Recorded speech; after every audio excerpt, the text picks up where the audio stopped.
Hello साथियों, कैसे हैं आप सभी लोग। आशा करते हैं आप सभी लोग अच्छे होंगे। तो आइए इस वीडियो में हम बात करेंगे KBS NBS की जो सचिन एकेडमी की बुक है उसका हम लोग इस वीडियो में आप लोगों को चैप्टर 5 से स्टार्ट करेंगे। धीरे धीरे सारे चैप्टर पढ़ा देंगे आपको। तो KBS NBS के लिए हो जाइए तैयार। और ये सबसे पहले हम साइंस का टॉपिक कराएंगे, बायोलॉजी का। तो आइए, अगर आप लोग इसकी PDF चाहते हैं तो हमारे जो है व्हाट्सएप ग्रुप पे जुड़ सकते हैं और आपको फ्री में PDF जो है मिल जाएगी। चलिए, ये हमारा कॉन्टेंट नंबर है। चलिए यहाँ पर स्टार्ट करते हैं। यहाँ पर पहला प्रश्न आप सभी साथियों के सामने यहाँ पर काल प्रभावन के वैज्ञानिक अध्ययन को कहते हैं। काल प्रभावन के वैज्ञानिक अध्ययन को कहते हैं द साइंटिफिक स्टडी ऑफ एजियंस। काल प्रभावन इज कॉल्ड। तो इसका जो है राइट आंसर होगा जरा विज्ञान। इसका राइट आंसर क्या होगा? जरा विज्ञान। भैया इसका राइट आंसर क्या होगा? जरा विज्ञान। याद कर लेंगे। अब इसको थोड़ा सा जो है पढ़ेंगे। इसका राइट आंसर जरा विज्ञान।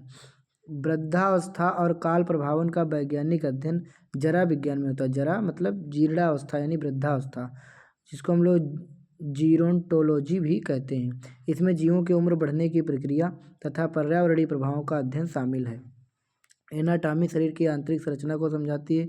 माइकोलॉजी कवकों से संबंधित। ऑस्ट्रियोलॉजी हड्डियों के अध्ययन से संबंधित है। बोन्स स्टडी हार्टिकल्चर फल सब्जियों के अध्ययन से संबंधित है। जबकि पेडोलॉजी मृदा के अध्ययन से, सॉइल साइंस से रिलेटेड है। क्वेश्चन नंबर 2, एंटोमोलॉजी का विज्ञान किसका अध्ययन करता है? तो ये किसका अध्ययन करता है? एंटोमोलॉजी का। यहाँ पर दूसरा क्वेश्चन यहाँ पे समाप्त होता है। तो इसका राइट आंसर होगा कीड़े मकोड़े। इसका राइट आंसर क्या होगा? एंटोमोलॉजी का इंसेक्ट्स माने कीड़े मकोड़े। तो इसका यहाँ पे समझाया गया है कीड़े मकोड़े। एंटोमोलॉजी प्राणी विज्ञान की वह शाखा है जिसमें कीड़े मकोड़े का अध्ययन किया जाता है। इसमें कीटों की संरचना, प्रकार, जीवन चक्र और व्यवहार का अध्ययन शामिल होता है। मानव व्यवहार का अध्ययन मनोविज्ञान से संबंधित है, इसलिए विकल्प सही नहीं। मतलब ये बताया गया मानव विज्ञान का अध्ययन मनोविज्ञान से संबंधित है। वैज्ञानिक शब्दावली के इतिहास का क्षेत्र जो है, वैज्ञानिक शब्दावली के इतिहास का क्षेत्र टर्मिनोलॉजी हिस्ट्री से संबंधित होता है। अगला है खंडकों की रचना का अध्ययन शरीर रचना विज्ञान मॉर्फोलॉजी से जुड़ा होता है। भोजन में जीवाणु के बीच की तापमान सीमा में सबसे तेजी से वृद्धि करता है। तो जो है भोजन में जीवाणु 40 डिग्री से 140 फ़ारेनहाइट, 40 डिग्री फ़ारेनहाइट से 140 डिग्री फ़ारेनहाइट के बीच सबसे अच्छा जो है वृद्धि तापमान ये जो है करता है। आगे देखते हैं क्वेश्चन नंबर यहाँ पर तीसरा। ये हो गया हमारा क्वेश्चन नंबर 3। और अब हम लोग देखेंगे क्वेश्चन नंबर 4। पेड़ों की जड़ों में रहने वाले कवक जहाँ से आश्रय और पोषण साझा करते हैं उसको हम लोग कहते हैं सहजीवी, सिम्बायोटिक इसको कहा जाता है। इसके बाद में देखते हैं क्वेश्चन नंबर 4 के बाद क्वेश्चन नंबर 5। कोशिका की एक प्रकार की अपशिष्ट निपटान प्रणाली है। कोशिका की एक प्रकार की अपशिष्ट निपटान प्रणाली है। तो इसका राइट आंसर क्या होगा? इसका राइट आंसर होगा लाइसोसोम। लाइसोसोम निपटा देती है मतलब इसको कहते हैं हम लोग आत्महत्या की थैली। तो इसीलिए जो है ये निपटान करती है, कोशिकाओं को भक्षण करती है। एक कोशिका एक पतली बाहरी परत से घिरी होती है जिसे हम लोग क्या कहते हैं? जिसको हम लोग कहते हैं कोशिका झिल्ली, सेल मेम्ब्रेन कहते हैं साथियों, सेल मेम्ब्रेन। नेक्स्ट क्वेश्चन देखते हैं क्वेश्चन नंबर यहाँ पर 7। कोशिका का केंद्र, यहाँ पे छठा क्वेश्चन हो चुका है। अब हम लोग क्वेश्चन नंबर 7 देखते हैं। कोशिका का केंद्रक एक जेली जैसे पदार्थ से घिरा होता है। इस पदार्थ को किस नाम से जाना जाता है? इसको हम लोग कहते हैं साइटोप्लाज्म। साइटोप्लाज्म इसको हम लोग कहते हैं। कोशिका द्रव्य हिंदी में कहा जाता है, कोशिका द्रव्य। इसके बाद हम लोग देखते हैं क्वेश्चन नंबर 8। यहाँ पे क्वेश्चन नंबर 8 देखेंगे। निम्नलिखित में से कोशिका की आत्महत्या की थैली के रूप में किसे जाना जाता है? आत्महत्या की थैली हम लोग कहते हैं राइबोसोम को। राइबोसोम, आत्महत्या की थैली राइबोसोम नहीं, यहाँ पे गलत लिखा है। आत्महत्या की थैली होती है लाइसोसोम। लाइसोसोम साथियों होती है आत्महत्या की थैली। ठीक, यहाँ पर उसके बाद में हम लोग देखेंगे क्वेश्चन नंबर 9।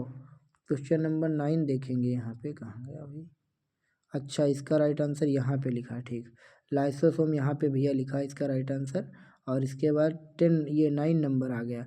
9 नंबर है, निम्नलिखित में से कौन सा कोशिका निकाय कोशिका में प्रोटीन संश्लेषण के लिए उत्तरदायी? प्रोटीन संश्लेषण के लिए होता है राइबोसोम। राइबोसोम में होते हैं 2 प्रकार के, 70S प्रकार के और 80S प्रकार के। प्रोटीन फैक्ट्री भी कहा जाता है इसको। अब देखते हैं क्वेश्चन नंबर 10, निम्नलिखित में से कौन सा समुद्री जानवर क्रस्टेशिया परिवार से संबंधित नहीं है? तो ये जो है जलशाही सी अर्चिन जो है ये कहाँ से क्रस्टेशिया परिवार से संबंधित नहीं है, झींगा, केकड़ा ये सब संबंधित हैं। इसके बाद देखते हैं क्वेश्चन नंबर 11, निम्नलिखित में से कौन गर्म खून वाला जानवर है, मतलब वार्म ब्लडेड है? तो गर्म खून वाला होता है चमगादड़ होता है, मानव होता है, ये सब गर्म ब्लड वाले होते हैं। कछुआ, गिरगिट, छिपकली ये सब ठंडे खून वाले जानवर होते हैं। गर्म खून वाले जीव अपने शरीर का तापमान स्थिर रखते हैं, वार्म ब्लडेड। चमगादड़ एक स्तनधारी इसलिए यह गर्म खून वाला होता है। अच्छा, चमगादड़ स्तनधारी गर्म खून वाला होता है, मनुष्य भी जो है गर्म खून वाला होगा। आप देखेंगे क्वेश्चन नंबर 12, समुद्री एनीमोन्स किस निम्न का उदाहरण है? किसका उदाहरण है? तो ये सिलेंट्रेटा का उदाहरण है। समुद्री एनीमोस सिलेंट्रेटा का संघ का जीव होता है। अगला है कोशावस्था यानी क्रिसलिस शब्द का क्या अर्थ है? तो इसका आंसर क्या आएगा? 13 का आंसर होगा एक तितली का प्यूपा। इसका होगा एक तितली का प्यूपा, पहला राइट आंसर यहाँ पर हो जाएगा। 13 के बाद क्वेश्चन नंबर देखते हैं 14, पक्षी समतापी प्राणी होते हैं, स्तनधारी असमतापी होते हैं। बर्ड्स आर वार्म ब्लडेड और मैमल्स आर कोल्ड ब्लडेड। तो यहाँ पर जो है केवल पहला वाला विकल्प यहाँ पर सही है, केवल फर्स्ट, यानी पक्षी समतापी होते हैं। पक्षी जो होते हैं वो वार्म ब्लडेड मैंने मनुष्य में ही आते हैं, वार्म ब्लडेड होते हैं। बाकी स्तनधारी जो है असमतापी कोल्ड ब्लडेड नहीं होती, स्तनपायी भी होते हैं वार्म ब्लडेड। ठीक, चलिए इसके बाद 14 के बाद देखते हैं 15, इनमें से किस तालाब या कुएं में छोड़ने से किसे तालाब या कुएं में छोड़ने से मच्छरों पर काबू पाने में सहायता होती है? तो गैम्बूसिया मछली होती है यहाँ पर, ये देखो लिखी है गैम्बूसिया मछली। ठीक, गैम्बूसिया मछली मच्छरों के लार्वा को खा जाती है, इसीलिए इसको छोड़ा जाता है। 16 नंबर प्रश्न है, निम्नलिखित में से कौन अंडे देता है और बच्चे को सीधे नहीं जनती, मतलब सीधे बच्चे पैदा नहीं करता, अंडे देता है? तो इसका है उत्तर एक्डिना।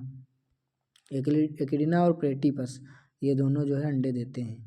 ठीक, चलिए नेक्स्ट क्वेश्चन देखते हैं 17 नंबर, बिना धुली सब्जियां जैसे बंद गोभी खाने पर एक क्रम के संक्रमण से मस्तिष्क प्रभावित हो सकता है और दौरा पड़ सकता है। बिना धुली सब्जियां जैसे बंद गोभी खाने पर एक क्रम के संक्रमण से मस्तिष्क प्रभावित हो सकता है और दौरा पड़ सकता है। इस क्रम का क्या नाम है? फीता क्रम, टेप वर्म इसका जो है राइट आंसर है। इसके बाद देखते हैं 18 नंबर, किस विटामिन को स्कारबिक अम्ल के नाम से भी जाना जाता है? विटामिन सी खट्टे फलों में पाया जाता है, इसी का नाम जो है होता है आपका स्कारबिक एसिड, और ये जल में घुलनशील विटामिन होता है और इसकी कमी से स्कर्वी नामक रोग हो जाता है। 18 नंबर के बाद में यहाँ पर देखते हैं इसका, अगर नींबू, आंवला, संतरा इसको खाना चाहिए। 19 नंबर, किस विटामिन को हार्मोन्स माना जाता है? तो विटामिन डी जो है हार्मोन का भी काम करता है। सूर्य के प्रकाश में यूवी लाइट के किरणें पड़ने से ये होता है, हड्डियों को मजबूत करता है, इसकी कमी से रिकेटस नामक रोग हो जाता है। रतौंधी की बीमारी किस विटामिन की कमी से हो जाती है? तो विटामिन ए की कमी से होती है रतौंधी नामक बीमारी। इसका रासायनिक नाम है रेटिनाल, रेटिनाल इसका रासायनिक नाम। गाजर और आम इसका विपुल स्रोत है, किसका? गाजर और आम ये है विटामिन ए का, गाजर और आम। 21 के बाद क्वेश्चन नंबर 22, साइनस मतलब सनसाइन विटामिन किसे कहते हैं? सनसाइन विटामिन डी मैंने सूरज से जो विटामिन प्राप्त होता है। 22 के बाद में 23 नंबर क्वेश्चन, खून का थक्का जमने के लिए कौन सा विटामिन आवश्यक है? विटामिन के, विटामिन के जो है खून का थक्का बनाता है। इसके बाद 24 नंबर, निम्नलिखित में से कौन से विटामिन हमारी त्वचा को स्वस्थ बनने में सहायता करते हैं? तो त्वचा के लिए होता है विटामिन ई, यहाँ पर इसको हम लोग जनन विटामिन भी कहते हैं। इसके बाद में 25 नंबर, 4 विकल्पों में से कौन सा किण्वित भोजन नहीं है जिसमें स्वाभाविक रूप से प्रोबायोटिक्स होते हैं? प्रोबायोटिक्स होते हैं, तो इसका राइट आंसर होगा सेब का सिरका। सेब का सिरका जो होता है किण्वित भोजन नहीं है। चलिए यहाँ पर देखते हैं क्वेश्चन नंबर 26। यहाँ पे 26 इस साइड में है। फ्रक्टोज की प्राकृतिक शर्करा है किसमें मौजूद है? फ्रक्टोज फलों में होती है। किसमें होती है? फलों में पाई जाती है। शहद में भी पाई जाती है। एक आवश्यक खनिज आयोडीन सामान्यतः किसमें पाया जाता है? आयोडीन पाया जाता है समुद्री खाद्य पदार्थों में पाया जाता है। नेक्स्ट देखते हैं 28। कौन सा भोजन तुरंत ऊर्जा देता है? तो जिसमें कार्बोहाइड्रेट अधिक होगा वो तुरंत ऊर्जा देगा। इसके बाद 29 नंबर देखते हैं एंजाइम क्या होते हैं? एंजाइम एक प्रकार के होते हैं protein. Enzymes are protein, all enzymes are protein.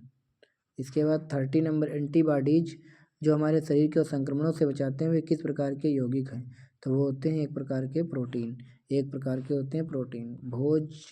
भोजनीय रेशा हमारे दैनिक भोजन में अत्यधिक वांछित है क्योंकि भाई इसका राइट आंसर होगा सी विकल्प, क्योंकि अतिरिक्त प्रोटीन उपलब्ध कराने के लिए। नेक्स्ट क्वेश्चन 32 नंबर देखते हैं। यहाँ पर निम्नलिखित में से किसका प्रयोग कैंसर रोग के उपचार में किया जाता है? तो कोबाल्ट 60 का उपयोग किया जाता है कैंसर में उपयोग में। इसके बाद में देखते हैं 33। कौन सा रोग मच्छर के काटने से नहीं होता है? तो 33 नंबर का राइट आंसर कहाँ गया? ये होगा यहाँ पे, इसका होगा हेपेटाइटिस वायरस। हेपेटाइटिस वायरस जो है ये होता है रेबीज, मतलब ये होता है वायरस से, ठीक। यहाँ पर इसके बाद देखते हैं नीम का पौधा किस रोग के लिए बहुत उपयोगी है? नीम का पौधा कुष्ठ रोग के लिए बहुत ही उपयोगी है। नीम का वैज्ञानिक नाम अजाडिरेक्टा इंडिका है। नीम के पत्तों में जीवाणुरोधी व वायरस रोधी गुण होते हैं। अगला क्वेश्चन देखते हैं 35 नंबर। कौन सा रोग विटामिन डी की अत्यधिक कमी के कारण होता है? सूखा रोग इसका राइट आंसर हो जाएगा। इसके बाद 35 के बाद 36 नंबर सिनकोना की छाल से प्राप्त औषधि का प्रयोग किस रोग के उपचार में किया जाता है? तो मलेरिया में जो है इसका प्रयोग किया जाता है। फिर देखते हैं 37 नंबर रॉबर्ट कोच का कार्य किस क्षेत्र में था? रॉबर्ट कोच जो थे वो तपेदिक यानी ट्यूबरकुलोसिस जो है उसके लिए सूक्ष्मजीव वैज्ञानिक थे रॉबर्ट कोच। फाइलेरिया किसके कारण होता है? फाइलेरिया मच्छर के काटने से होता है। नेक्स्ट देखते हैं टीकाकरण क्या है?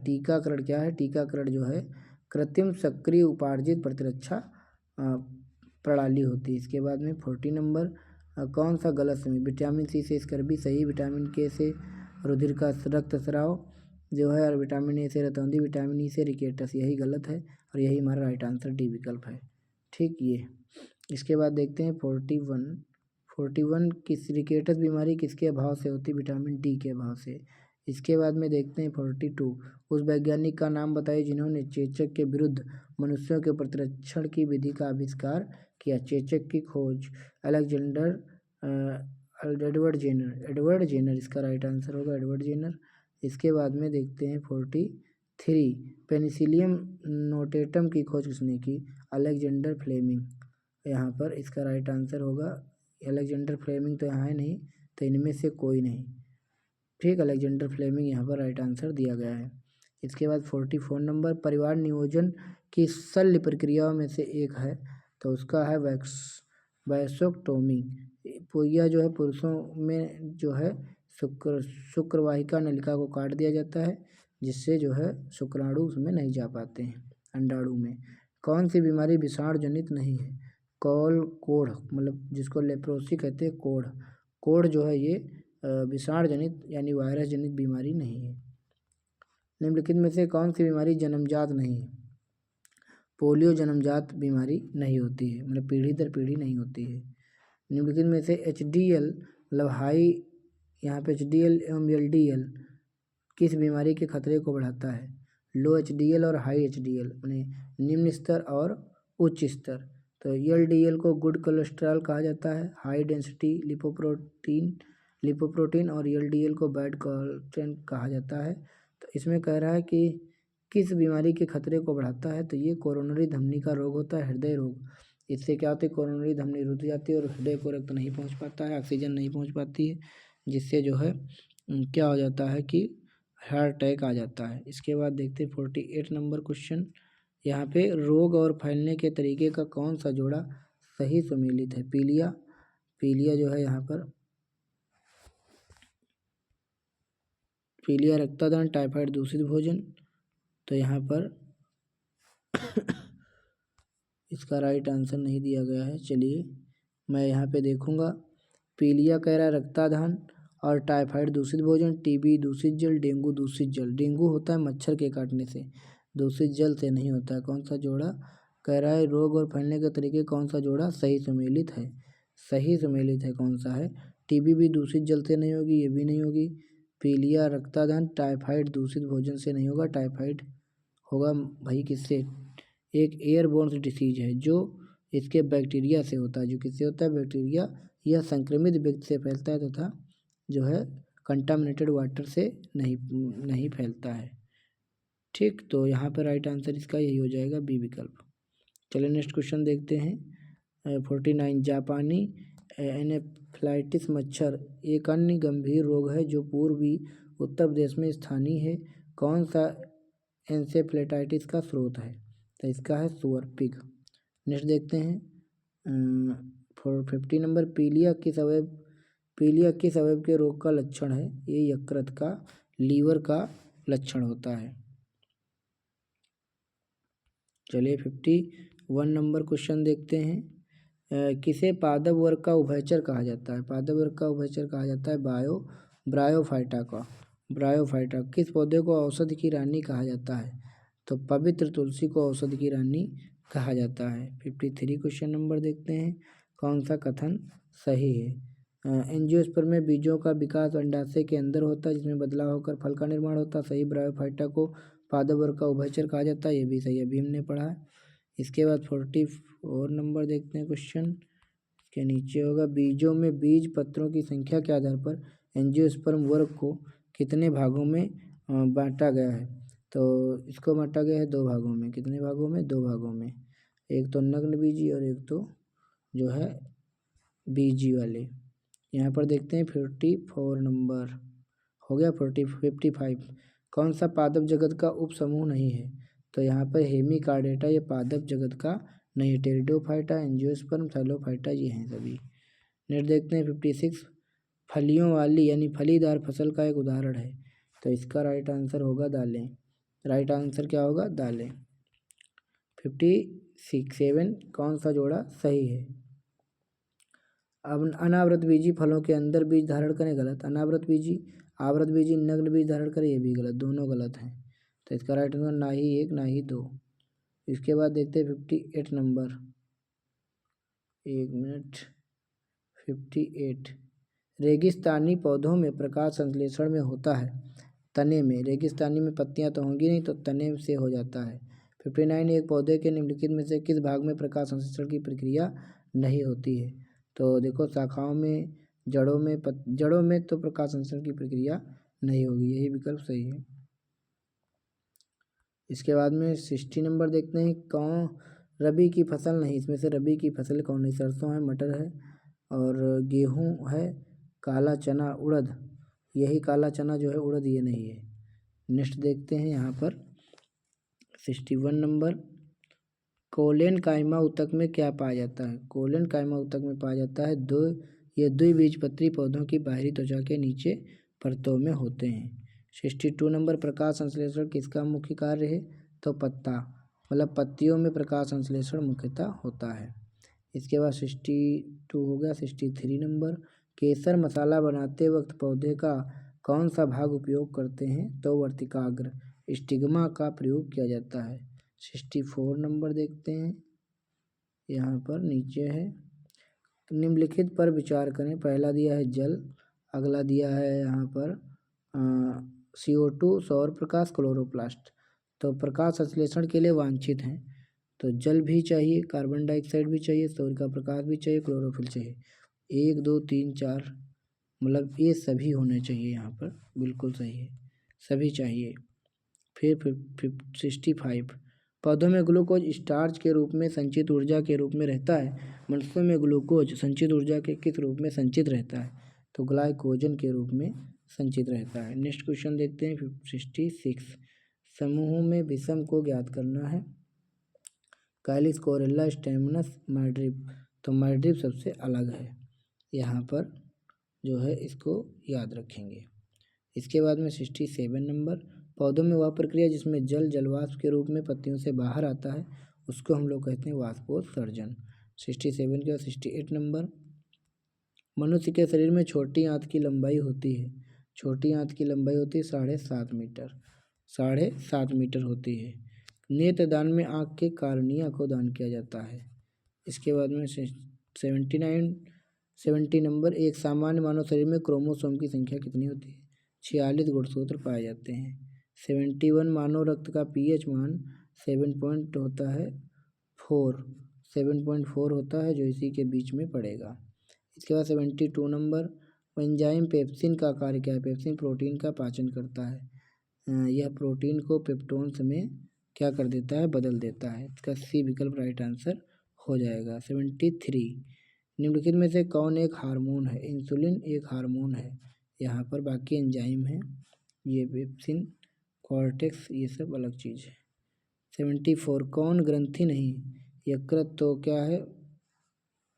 किडनी जो है ग्रंथि नहीं है, ठीक। यकृत, अमाशय, अग्नाशय ये ग्रंथियाँ हैं, लेकिन किडनी ये ग्रंथि नहीं है। 1 मिनट, गड़बड़ हो गया यहाँ पे, मिस्टेक हो गई। अमाशय यानी कि पेट जो है ये ग्रंथि नहीं, यकृत, किडनी और अग्नाशय ये सभी ग्रंथियाँ हैं, अमाशय पेट होता है। मानव लाल रक्त कणिका ने RBC रेड का औसत जीवन काल कितना? 120 दिन होता है, 120 दिन होता है। 75 number, 76 number, AB blood group वाला व्यक्ति किस व्यक्ति को रक्तदान कर सकता है? AB वाला सब क्या होता है? सर्वग्राही, ये तो भैया किसको किसको दे सकता है? AB ग्रुप वालों को ही दे सकता है, ठीक, और O वालों को भी दे सकता है, ठीक। AB ब्लड ग्रुप वाला व्यक्ति केवल AB वाले को ही ब्लड दे सकता है। एंटीजन का क्या कार्य है? भैया केवल AB वाले को दे सकता है। एंटीजन का क्या कार्य है? एंटीजन का है एंटीबॉडी के निर्माण को प्रोत्साहित करना। इसके बाद 78, मानव आंत, अंतःस्रावी ग्रंथियां और उनके द्वारा उत्पादित हार्मोन दिए गए कौन सा जोड़ा सही नहीं? अग्नाशय से ग्लूकागॉन हार्मोन स्रावित होता है, बिल्कुल सही। अग्नाशय की जो बीटा कोशिकाएं होती हैं, मतलब अल्फा कोशिकाएं, उनसे ग्लूकागॉन हार्मोन स्रावित होता है, बीटा से इंसुलिन स्रावित होता है, और एड्रिनल कॉर्टेक्स से एड्रेनलिन स्रावित होता है। यही जो है यहाँ पर गलत है। यहाँ लिखा है एड्रिनल कॉर्टेक्स एड्रेनलिन